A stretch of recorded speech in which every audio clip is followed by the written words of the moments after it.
En el corazón serrano de Oaxaca, Santa Cruz del Álamo despierta cada madrugada entre nieblas densas y el murmullo de las campanas. Lucía, de 30 años, lleva años recorriendo ferias y mercados rurales en busca de antigüedades con historia. Sueña con exponer un día sus hallazgos en un museo. Su hermano menor, Javier, de 26, la acompaña casi por costumbre familiar, aunque él preferiría dedicarse a la carpintería y huir de viejas leyendas. Ambos cargan con la ausencia de su padre, muerto en un accidente 3 años atrás, y guardan la culpa callada de no haberlo protegido. Aquel jueves deciden internarse en el tianguis nocturno que se instala junto al templo colonial. Las casetas de madera crujen bajo la luz mortecina de faroles de aceite. En el aire flotan aromas de mole verde, pan de yema y tabaco. Las máscaras de barro pintadas con colores chocan con vitrinas de plata oxidada y relojes desvencijados. Un perro callejero atraviesa la escena, eriza el lomo y suelta un aullido sordo, como presintiendo algo extraño. Lucía se detiene ante un puesto desvencijado donde un viejo de ojos azabache posa un reloj de bolsillo sobre un paño negro. El objeto reluce con vetas de latón viejas y símbolos que parecen arrancados de un códice olvidado. Este marcó la última hora de don Emiliano Gutiérrez, musita el vendedor, señalando un grabado casi imperceptible. Hora de la próxima tragedia. Javier frunce el ceño y su instinto protector lo hace convulsionar. Un vendaval recorre el puesto sin viento aparente. Las llamas del farol parpadean y tras un silencio abrupto, el viejo añade con voz queda: cuidado con lo que deseas conocer. Al tomarlo en sus manos, Lucía nota cómo el metal vibra contra su piel y percibe un peso que no corresponde a su tamaño. En el silencio del tianguis, el tic-tac late con una cadencia irregular. Al fondo, la torre de la parroquia parece observarlos con un halo de neblina y las siluetas de los vecinos se detienen un instante, como esperando la señal de un mal presagio. Javier aprieta el brazo de Lucía. ¿Vamos? Ella asiente, con el corazón asegurándole que algo bajo la piel de ese pueblo late con un deseo oscuro de despertar. Al caer la primera noche tras su regreso, Lucía y Javier se instalan en la antigua casona de su infancia, un inmueble de muros agrietados y vigas carcomidas, donde el eco de sus pasos resuena como un presagio inquietante. Lucía coloca el reloj sobre la mesa de caoba junto a la lámpara de aceite. Sus dedos tiemblan al notar un zumbido imperceptible que emana del objeto. Cuando la luz parpadea, ella levanta la vista y descubre, con el corazón encogido, que la manecilla de los minutos avanza en círculos indecibles. Javier, recostado en un sillón de terciopelo raído, siente un sudor frío recorrerle la espalda. Cada vez que su hermana revisa el reloj, la aguja de las horas retrocede un segundo antes de saltar hacia adelante. Esto no es normal, susurra, y un crujido acompaña sus palabras. La puerta del pasillo se cierra de golpe, aunque ninguna brisa atraviesa las ventanas selladas. Al iluminar con su linterna, ven arañazos nuevos en la madera, trazados con la precisión de una mano desesperada. De pronto, del sótano asciende un murmullo distante, como un sollozo atrapado entre los ladrillos. Lucía desciende por la escalera. Cada peldaño gime bajo su peso y descubre huellas de barro que no corresponden a ninguno de los dos. Su instinto de restauradora la impulsa a tomar fotografías, pero la cámara falla. La pantalla se oscurece y en el reflejo opaco aparece tras ella la silueta de un hombre encorvado. Javier corre a auxiliarla, pero al bajar siente que el aire se densifica. Un olor a ceniza y flores marchitas los envuelve. El reloj, en plena mano de Lucía, late con tal fuerza que el pulso de la aguja retumba en sus sienes. En el instante en que él extiende la mano para quitarle el objeto, una ráfaga de viento helado apaga la lámpara, sumiendo la habitación en tinieblas absolutas. En el silencio aterrador, solo se escucha el tic-tac del reloj y un suspiro que se confunde con el latido de sus propios corazones. Lucía aprieta los ojos, decidida a no dejarse vencer por el miedo, pero comprende que aquello apenas es el principio de una pesadilla. A la mañana siguiente, Lucía y Javier recorren el pasillo polvoriento hasta el desván de la casona, en busca de pistas que expliquen el comportamiento errático del reloj. Entre cofres llenos de cartas amarillentas y fotografías familiares, descubren un sobre sellado con cera roja. Al abrirlo, hallan una carta escrita en náhuatl que traduce con dificultad. Advierte sobre un venerado guardián del tiempo y menciona una nota de sacrificio que debe ser recitada antes de la medianoche para retrasar la siguiente desgracia. Mientras Lucía lucha por descifrar el texto, Javier revisa sin querer una pesada caja de mapas antiguos y activa un mecanismo oculto. Una tabla giratoria cae del techo, revelando un compartimento con una pluma de obsidiana y un pergamino con símbolos extraños. La tensión entre ambos crece cuando Lucía insiste en usar ese ritual, mientras él teme que cualquier intervención empeore la maldición. Deciden bajar al pueblo en busca de don Ramiro,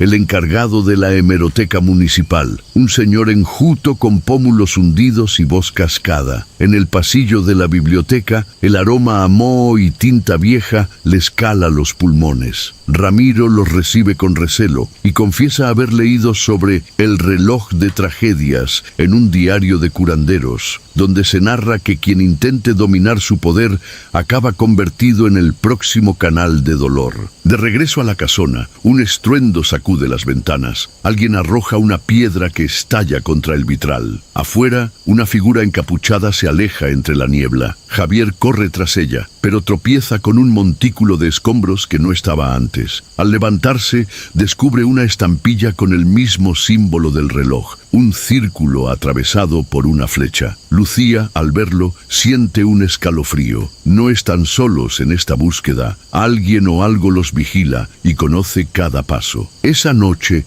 mientras Lucía practica la pronunciación de versos en náhuatl con voz temblorosa, el reloj descansa sobre un altar improvisado. De pronto, la aguja de los segundos se detiene por un instante y se inclina en ángulo imposible, como desafiando las leyes de la física. El silencio se rompe con un sollozo que emerge del sótano, seguido de un golpeteo rítmico, idéntico al tic-tac del reloj. Ambos se miran sin decir palabra. El enigma va más allá de una reliquia maldita. Es un plan siniestro que lleva décadas gestándose. Al caer la noche, la casona se sume en un silencio opresivo, rota únicamente por el rumor del viento que se cuela entre las vigas. Lucía coloca el reloj de bolsillo sobre la mesa del comedor y observa, con el ceño fruncido, cómo las manecillas giran a un ritmo frenético. Javier, a su lado, palpa con nerviosismo una cruz de madera en su bolsillo, su intento de protección tras aquella piedra arrojada en la biblioteca. De pronto, un crujido seco resuena en el pasillo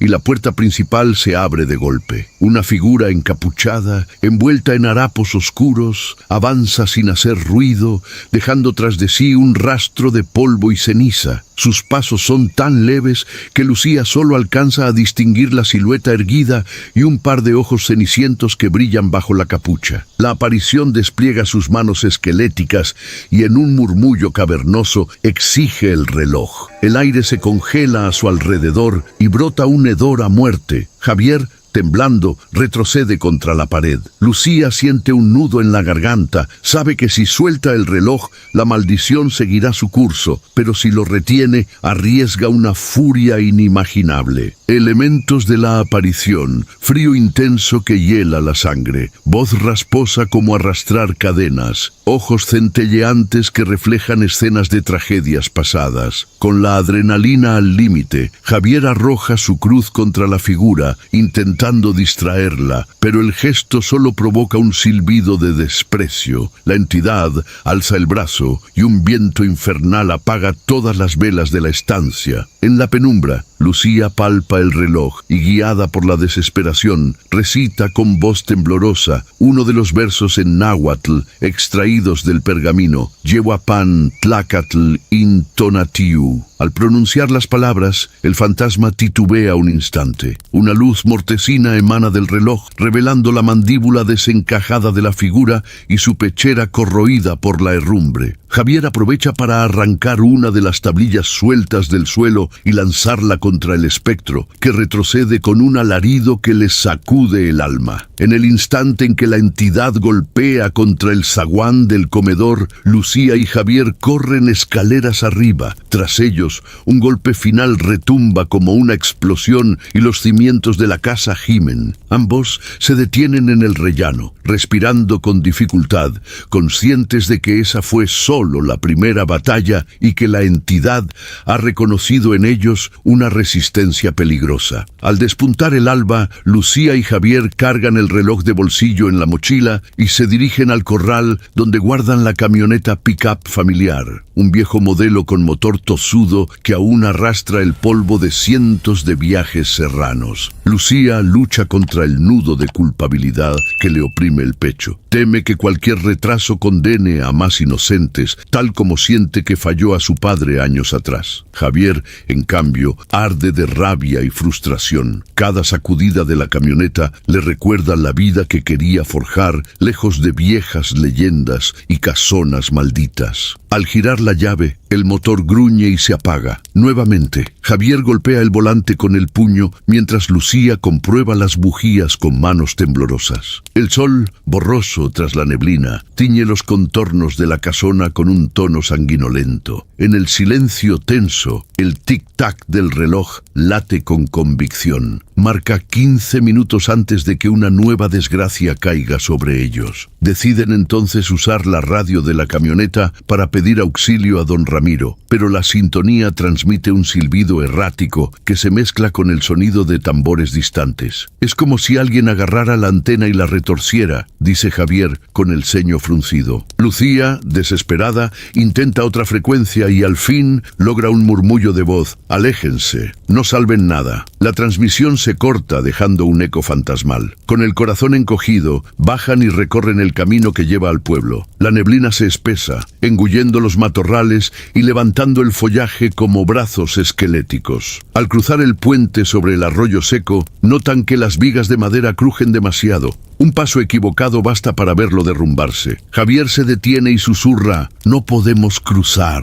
Lucía lo mira con pánico, pero el reloj avanza otro minuto. Mientras retroceden, un estruendo retumba tras ellos. Rocas se deslizan desde la ladera, bloqueando el paso de regreso. Un muro de tierra compacta crece en segundos, sellando el camino con un suspiro de roca rota. Ambos se quedan inmóviles, sintiendo cómo la furia de la maldición esculpe barreras en el entorno mismo. El aire se carga con un olor a ozono y flores marchitas. Lucía observa en lontananza la silueta torcida de un aljibe antiguo. Decide guiar a Javier por un sendero colapsado que atraviesa el manglar. Él duda, recordando que ese paso fue clausurado tras las lluvias pasadas, pero no hay otra opción. Avanzan con dificultad, las botas hundiéndose en el fango. Cada paso levanta un quejido de hojas podridas que suena como lamentos lejanos. Cuando creen tener un respiro, la tierra tiembla bajo sus pies y un alarido retumba en el valle. La luna, aún pálida, asoma tras una nube que adquiere forma humana y desaparece en un parpadeo. Javier tropieza y cae, arrastrando a Lucía, y al incorporarse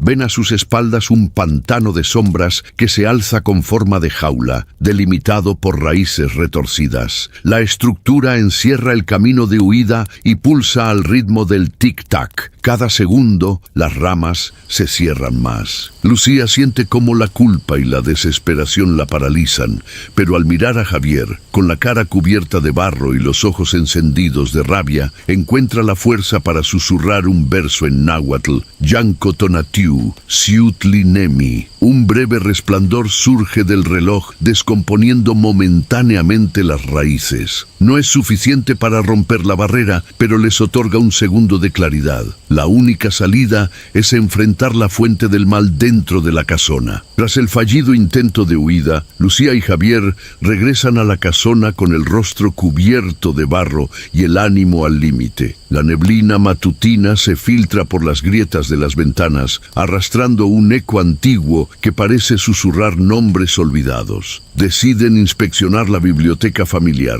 una estancia cuyas estanterías albergan volúmenes de genealogía y diarios de generaciones pasadas. Mientras revisan los libros con cautela, Javier descubre un compartimento secreto tras un tomo encuadernado en piel. Al retirar la madera, aparece un cofre de roble tallado con símbolos prehispánicos y el monograma EG. Dentro hallan fotografías de un hombre de porte elegante, vestido a la usanza decimonónica, cuyo semblante severo recuerda al de don Emiliano Gutiérrez. Un medallón con forma de sol invertido, cuyo interior guarda un mechón de cabello y un trozo de pergamino escrito en náhuatl. El diario de su abuelo, donde se describen a salto de página los remordimientos de un descendiente que intentó contradecir la maldición. Al hojear el diario, Lucía descubre que su bisabuelo, don Emiliano, era un hacendado despiadado que, tras el alzamiento de los campesinos indígenas, robó el reloj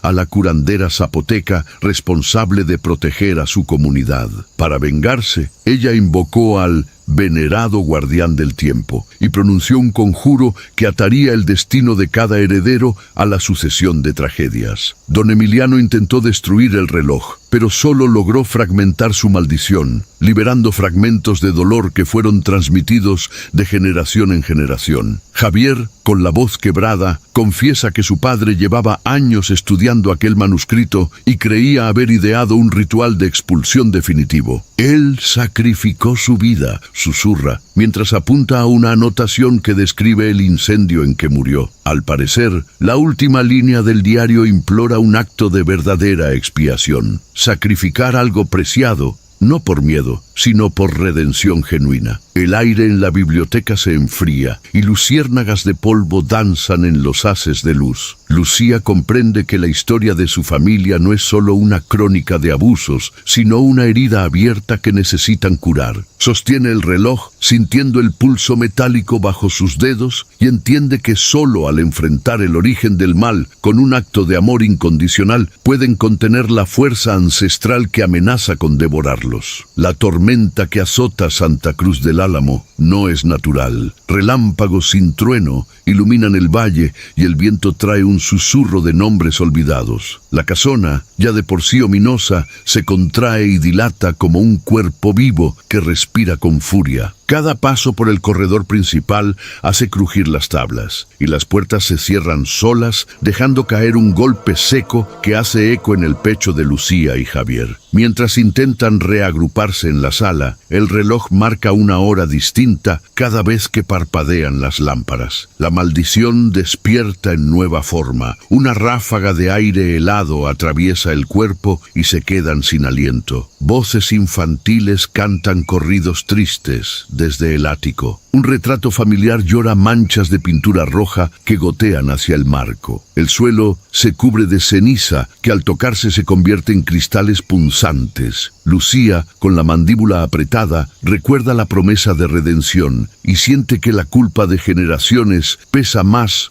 que el reloj en su bolso. Javier, en cambio, se desmorona. La rabia se convierte en pánico cuando vislumbra la escena de un accidente idéntico al de su padre, reproducido en sombras danzantes sobre la pared. Cree escuchar los gritos de aquel hombre y al mirar a su hermana ve en sus ojos la misma desesperación. El reloj da un salto estridente y las manecillas giran a contrarreloj, sumiendo la habitación en un crescendo de tensión. Una figura parpadea tras el ventanal, imitando a Lucía y Javier en un reflejo distorsionado. En ese instante, ambos comprenden que la maldición ya no solo amenaza sus vidas, busca consumir su esencia y corroer el lazo que los mantiene unidos. Con el pulso a mil, Lucía sujeta a Javier y murmura: «Si esto es lo que la maldición quiere, tendremos que darle algo que valga más que el miedo». Él asiente con lágrimas, aferrándose a la mano de su hermana, dispuesto a combatir juntos la oscuridad que crece a su alrededor. La casona, agarrada por vientos sin nombre, parece querer devorarlos. Cada crujido de las vigas retumba en el alma de Lucía y Javier, recordándoles que el tiempo corre en su contra. La lluvia se estrella contra los ventanales con furia primitiva, y el tic-tac del reloj se funde con el retumbar de los truenos. Ambos sienten el peso de la culpa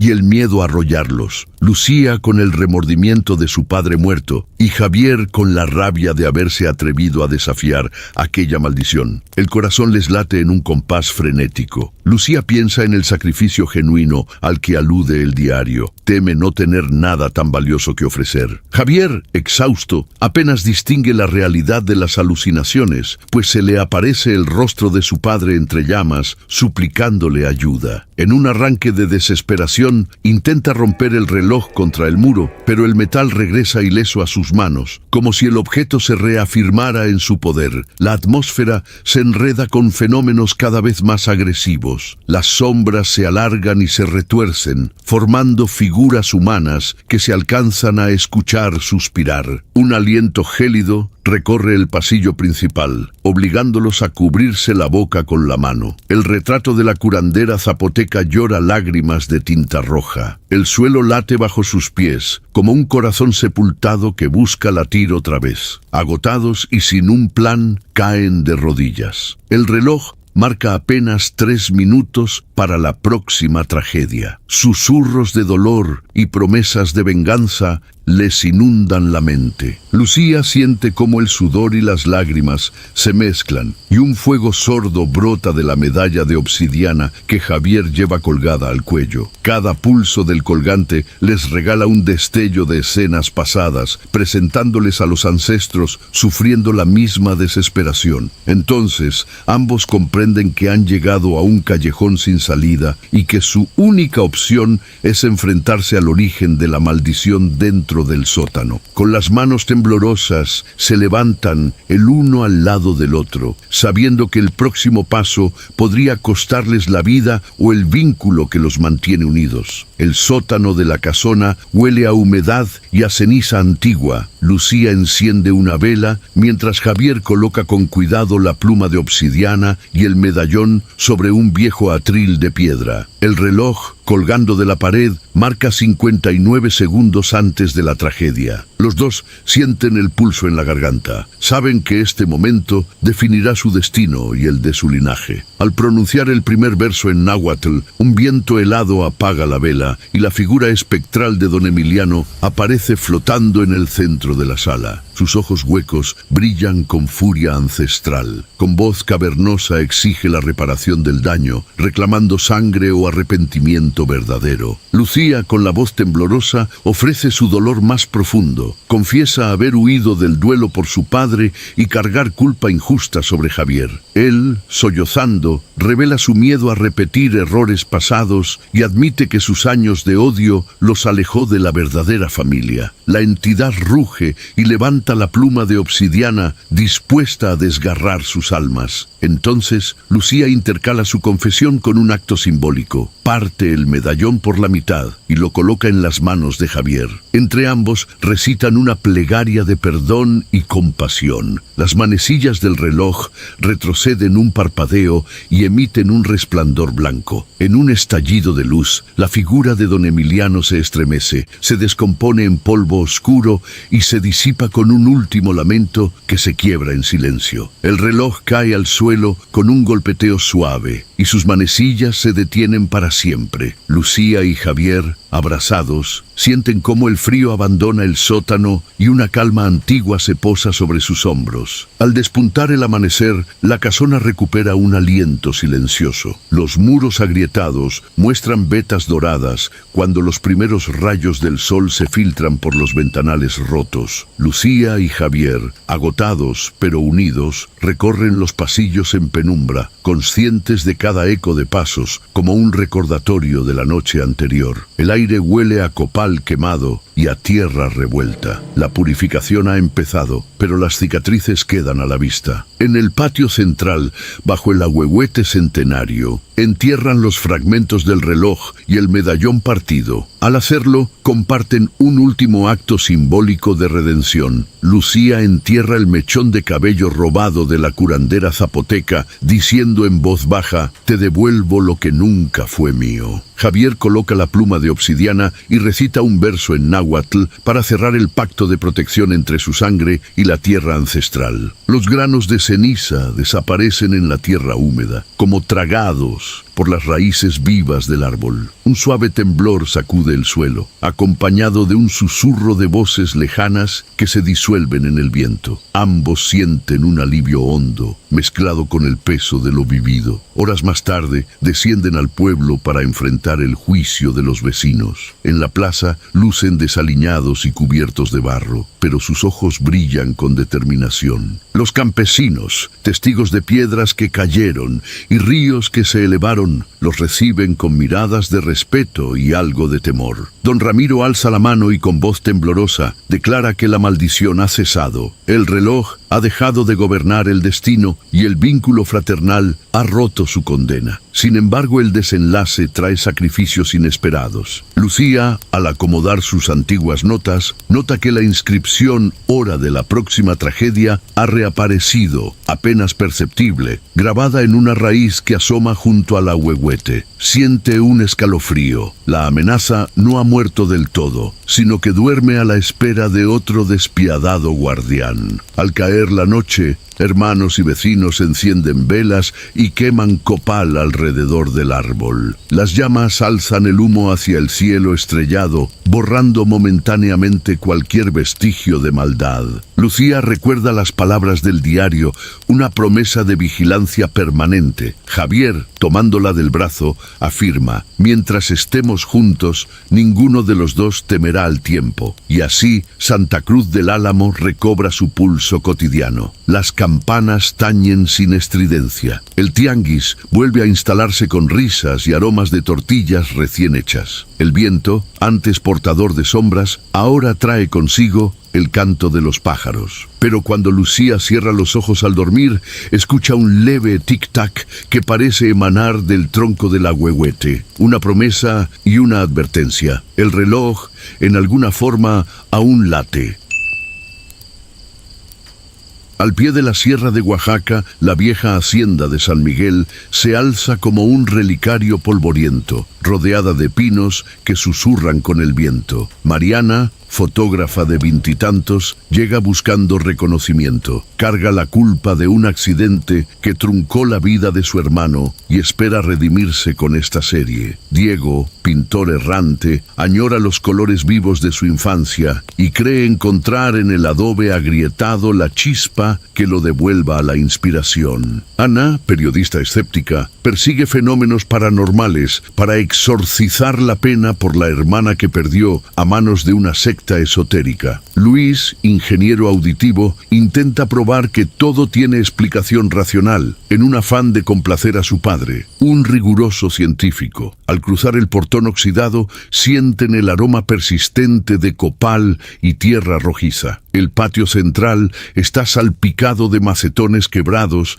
y murales descoloridos que relatan un pasado de fiestas y sacrificios. Lejos, una campana invisible repica con lentitud. Cuando el sol desciende, descubren un jardín tras un muro de adobe hueco. Flores blancas, como de hueso pulido, brotan en surcos irregulares. No hay semillas ni tierra fresca, solo raíces que se enroscan sobre un lecho oscuro. Mariana se detiene. El clic de su cámara suena estridente en el silencio. Al revisar la pantalla, nota una figura infantil asomada entre los pétalos, con ojos huecos. Al instante, la imagen desaparece. Entre los pinos, los opilotes graznan. El grupo se reúne junto a un antiguo aljibe, cuyas aguas estancadas reflejan la luna menguante. Diego rasca la tierra y halla fragmentos de cerámica con inscripciones en náhuatl, palabras malditas que prometen vida eterna a costa de la carne. Ana siente un escalofrío. El lugar no solo preserva leyendas, vive de secretos prohibidos. Luis, empeñado en racionalizar, sostiene que se trata de un experimento botánico malogrado, pero su voz tiembla cuando el viento alza un lamento apenas humano. vano. La tensión crece. Una ráfaga helada apaga las linternas y los faroles parpadean. Mariana tropieza con un cráneo diminuto,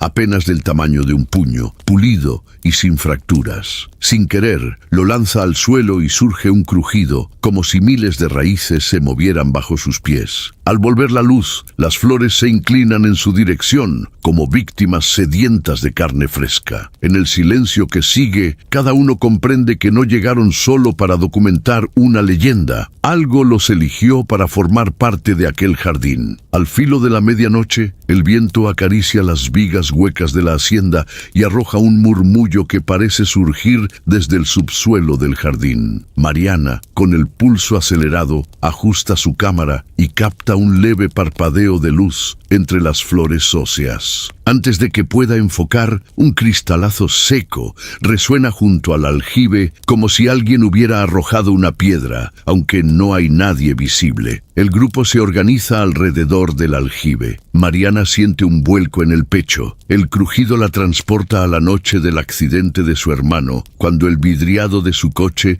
estalló bajo un tronco. El eco de ese miedo antiguo le oprime la garganta. Diego apoya la mano en el muro de adobe, busca inspiración en la textura agrietada, pero en lugar de calma, descubre huellas diminutas que atraviesan la pared, idénticas a las de un niño. Se estremece al imaginar una criatura acechándolos. Ana, implacable, enciende su grabadora de voz y anota el sonido del cristal. Revisa sus notas de casos paranormales y reconoce un patrón de actividad residual. Su frente se humedece. La periodista teme confirmar sus peores sospechas sobre sectas y rituales. Luis, con el rostro tenso, desmonta su grabador de alta frecuencia y detecta interferencias extrañas en las ondas. Un susurro apenas humano que murmura palabras inconexas en náhuatl. Intenta racionalizarlo como interferencia electromagnética, pero su sonrisa se quiebra cuando el susurro repite su propio nombre. Mientras exploran, descubren un camino secundario cubierto de maleza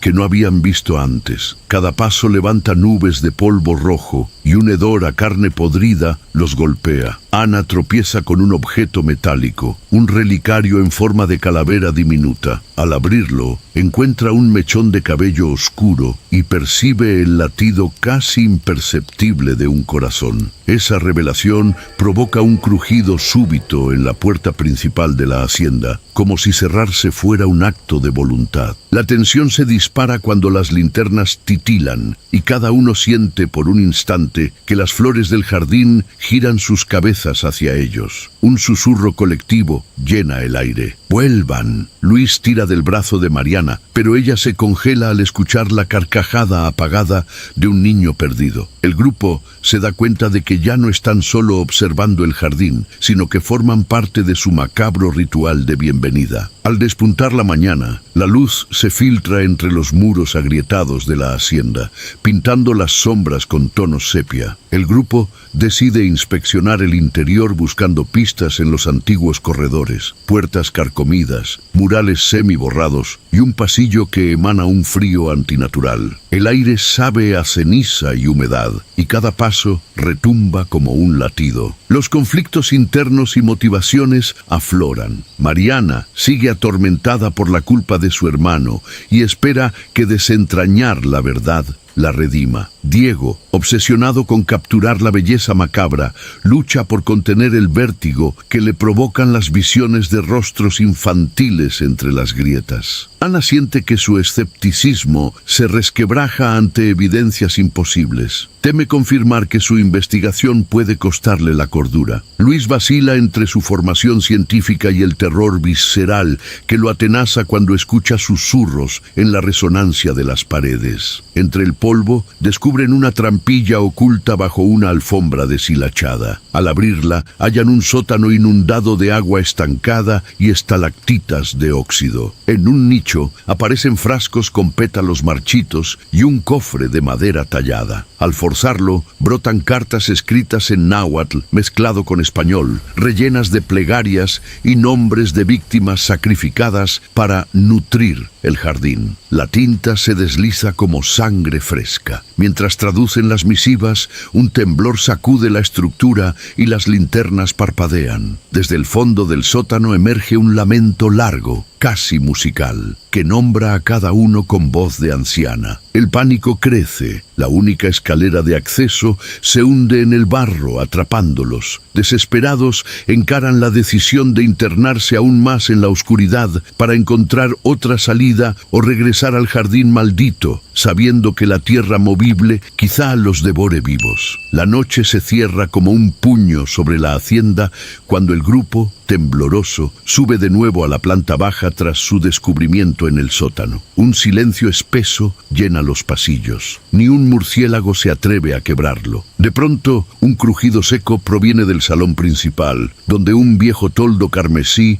se mece sin brisa. Al iluminar con las linternas, ven cómo las flores óseas han brotado por las grietas del piso, retorciéndose como víboras. En el corazón de esa masa se materializa una silueta, Doña Eulalia. Su vestido vaquero, antes blanco, ahora manchado de tierra y savia negra, ondea sin viento. El rostro, apenas un cascarón sin ojos, abre la boca para exhalar un lamento que retumba en el cráneo de cada uno. De sus manos se extienden raíces finas y afiladas, ansiosas por tensar la carne. Reacciones de los personajes. Mariana siente que la culpa se le anuda en la garganta cuando la espectral cucaracha de su hermano muerto cruza su mente. A punto de gritar, aprieta el obturador de su cámara, capturando la forma borrosa de Eulalia. Diego, que siempre buscó la belleza en lo macabro, intenta atrapar con su pincel el trazo imposible de aquella aparición. Una gota de pintura cae, tiñendo de rojo vivo un pétalo que palpita. Ana levanta temblorosa la grabadora y registra cada susurro en náhuatl. Las voces se arremolinan, sacrificio, sangre, y ella siente un vértigo de desesperanza. Luis, con el rostro pálido, apunta su medidor de frecuencias. El aparato chisporrotea y en la pantalla se desliza un mensaje perturbador. Bienvenidos al jardín eterno. Cuando la entidad alarga su mano, las raíces lanzan un tirón contra las piernas de Luis, haciéndolo caer.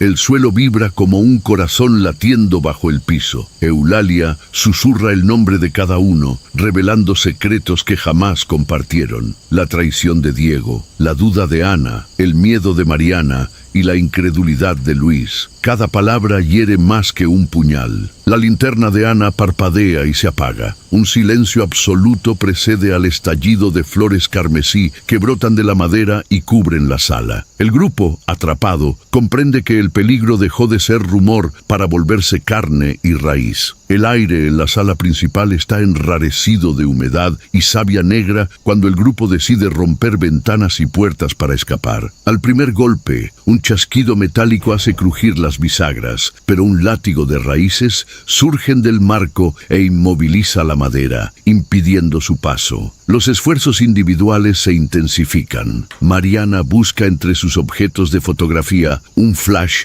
potente para desorientar a las raíces vivientes, pero el estallido de luz provoca que las flores se retraigan en silencio, como cobijándose en la oscuridad. Diego alza con furia un pedestal de piedra, lanzándolo contra la pared norte. La piedra rebota, revelando un pasadizo oculto, pero la vibración activa un temblor que hace que el suelo ceda bajo sus pies momentáneamente. Ana utiliza su grabadora para grabar el surge de susurros y espera identificar un patrón que le indique la dirección de salida. Sin embargo, las voces se mofan de ella y giran su propia grabación al revés, lanzando risas distorsionadas. Luis desmonta su medidor de frecuencias y lo arroja contra la puerta trasera. El impacto libera una chispa de energía que hace crepitar una columna de aire gélido, pero la hoja de metal se retuerce como si fuera líquida, bloqueando el pestillo. Atrapados en el centro del salón,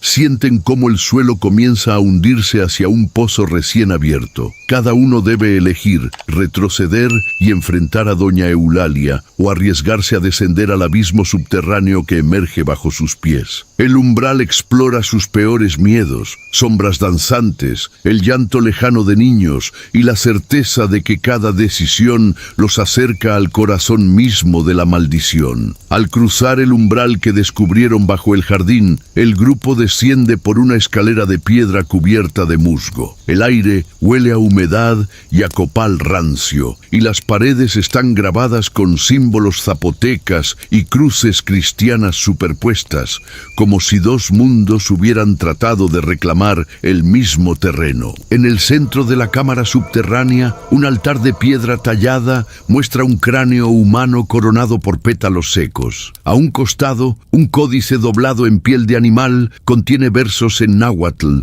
que relatan la historia de Doña Eulalia. Fue una curandera mestiza que, tras presenciar la masacre de su pueblo, selló un pacto con espíritus antiguos para restaurar la vida a costa de la carne de los invasores. Con cada sacrificio, las flores crecían más fuertes, alimentadas por los huesos de quienes se le oponían. Al final, sacrificó a su propio hijo para cimentar la maldición y aseguró que su linaje jamás escaparía de aquel jardín. Cada personaje experimenta un choque al enterarse de su posible conexión. Mariana halla en el códice un símbolo idéntico al medallón que su padre guardaba en casa. Descubre que proviene de sus antepasados zapotecas y comprende por qué el lugar la atrajo con tanta fuerza. Diego, al trazar los grabados con la punta de su pincel, reconoce en ellos el mismo motivo gráfico que usó su abuelo en sus pinturas, una verdad familiar que explicaría su obsesión por lo macabro. Ana identifica una inscripción que coincide con los rituales de la secta responsable de la muerte de su hermana, revelando que esa persecución comenzó en San Miguel siglos atrás. Luis, al medir la resonancia de las runas, detecta el eco de la voz de su padre, un antropólogo desaparecido en esta misma hacienda hace 20 años. Comprende que su escepticismo siempre fue un mecanismo de autoengaño. Mientras discuten cómo usar esa información, escuchan un retumbo lejano. La cámara se estremece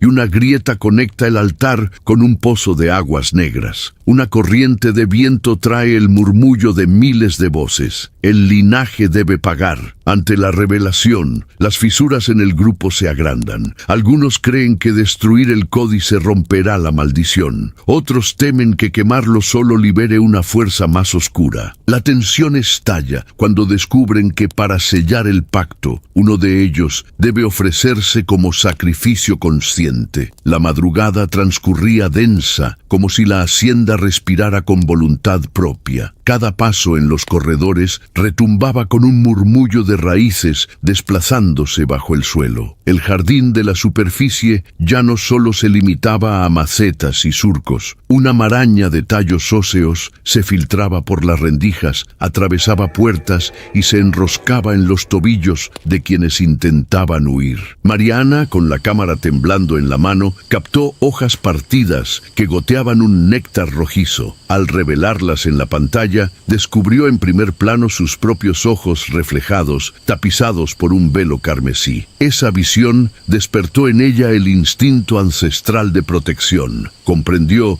que debía enfrentar su herencia zapoteca para luchar contra la maldición. Diego, presa de pesadillas vigilantes, encontró en un muro un mensaje escrito con savia negra. El linaje se purifica en siniestro abrazo. Sintió las raíces aferrarse a su pierna, y al arrancarlas se desangró ligeramente, dándose cuenta de que el jardín exigía sangre continua para crecer. La belleza macabra que buscaba ahora lo consumía. Ana, atorada entre la esperanza de documentar lo imposible y el terror de perder la cordura, escuchó risas de niños emergiendo de un pozo recién abierto. Al asomarse, vislumbró sombras danzantes y comprendió que la secta que asesinó a su hermana no había muerto. Seguía alimentando aquel rito. Luis, aferrado a su medidor de frecuencias, detectó un pulso rítmico igual al latido de un corazón enterrado. Cuando quiso mostrárselo al grupo, las agujas del aparato se retorcieron hasta quebrarse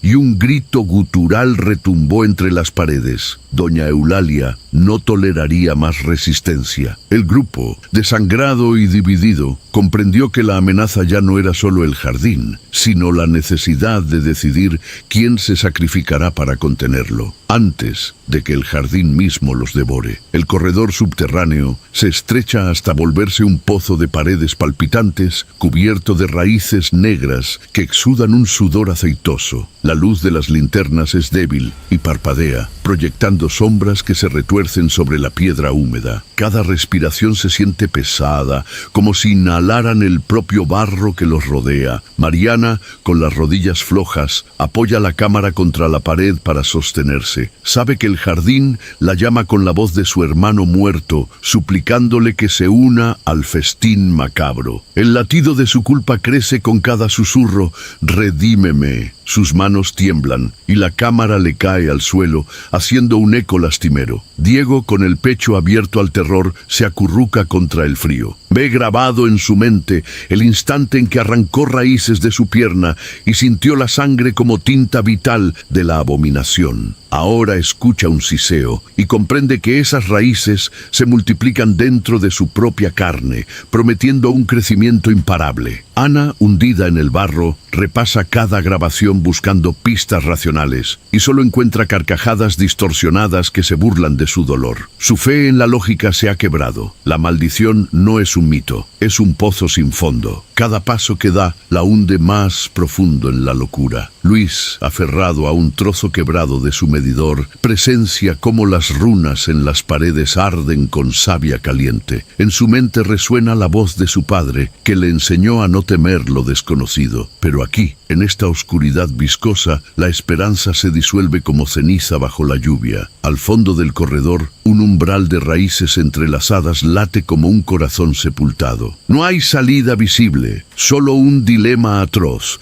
dejarse consumir y salvar el jardín, o enfrentarlo sabiendo que quizá ninguno sobrevivirá. La cámara subterránea vibra con un coro de lamentos y el goteo de savia. En el centro, el altar tallado se alza envuelto en raíces que palpitaban con la sangre de siglos. Doña Eulalia, de pie sobre el cráneo que dio origen al jardín, su forma etérea se confunde con la neblina negra. Mariana, sintiendo la fuerza de su linaje, alza la cámara y su flash ilumina el rostro de la curandera. En ese instante descubre en sus petrificados ojos la misericordia y el tormento de una madre muerta. Esa revelación fortalece su mano. Toma el pico plegable que arrastraba Diego y golpea el cráneo en 3 puntos distintos, tal como dicta el códice. Diego, fascinado y aterrorizado, intenta detenerla. Su obsesión por la belleza macabra choca con el deber de salvar a sus compañeros. En un momento de tensión,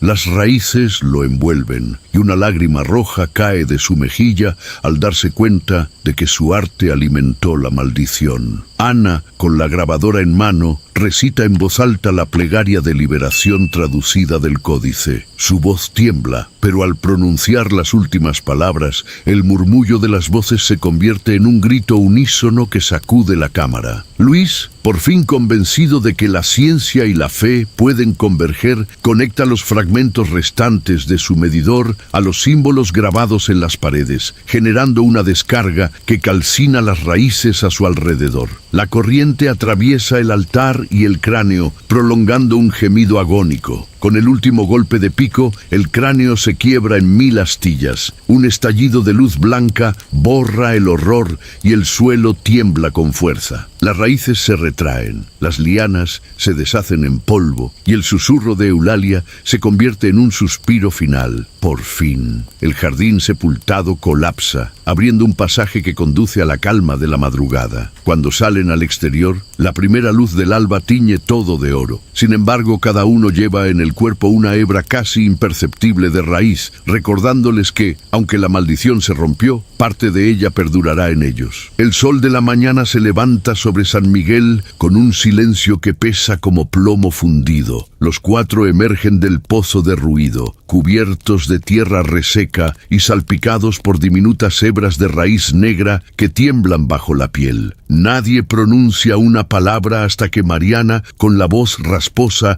reúne fuerzas para romper el nudo de tensión. Salimos vivos, pero esto nos cambió para siempre. Mariana regresa a Ciudad de México cargando sus cámaras y un extraño alivio, como si cada foto fuera un juramento de no olvidar. Por las noches sueña con el rostro espectral de Eulalia y despierta temblando, descubriendo en su almohada un pétalo fosforescente que reseca al contacto con la piel. Esa prueba la empuja a buscar respuestas. Visita tumbas antiguas y consulta a sabios zapotecos, convencida de que la maldición vive en su linaje y debe encontrar la forma de sellarla de una vez por todas. Diego organiza una exposición de lienzos inspirados en el jardín de huesos. Sus pinceladas, antes llenas de gozo, ahora destilan un rojo sepia que late con resentimiento. En la inauguración, los asistentes sienten un escalofrío al pasar frente a su pieza más grande, una flor carmesí que palpita bajo el cristal. Diego observa la obra con horror y fascinación, consciente de que el arte que amaba lo atrapó en un ciclo de creación y destrucción sin fin. Ana publica un reportaje titulado Las voces que brotan de la tierra en una revista de misterio. Su texto describe cada susurro, cada símbolo náhuatl, pero omite el final verdadero, la presencia de un pétalo marchito que aparece cada mañana sobre su escritorio. Entre líneas, confiesa su lucha contra la incredulidad y la locura, mientras busca en el registro de casos paranormales un rescoldo de esperanza. Luis vuelve al laboratorio de su padre, ahora vacío desde su misteriosa desaparición. Reconecta su medidor a un fragmento del cráneo roto, midiendo pulsaciones ínfimas que se extienden en un espectro de baja frecuencia. Sabe que la ciencia solo ha rozado la superficie de lo inexplicable y, en el silencio del laboratorio, sueña con encontrar la ecuación que disipe la maldición o la confirme para siempre. En un rincón olvidado de Oaxaca, bajo la sombra de un mezquite, un solo capullo florece, una flor pequeña, pálida y espinosa. Al abrir sus pétalos, libera un susurro muy tenue, casi un eco que murmura los nombres de Mariana, Diego, Ana y Luis. La maldición persiste, esta vez sembrada en lo profundo de la incertidumbre humana.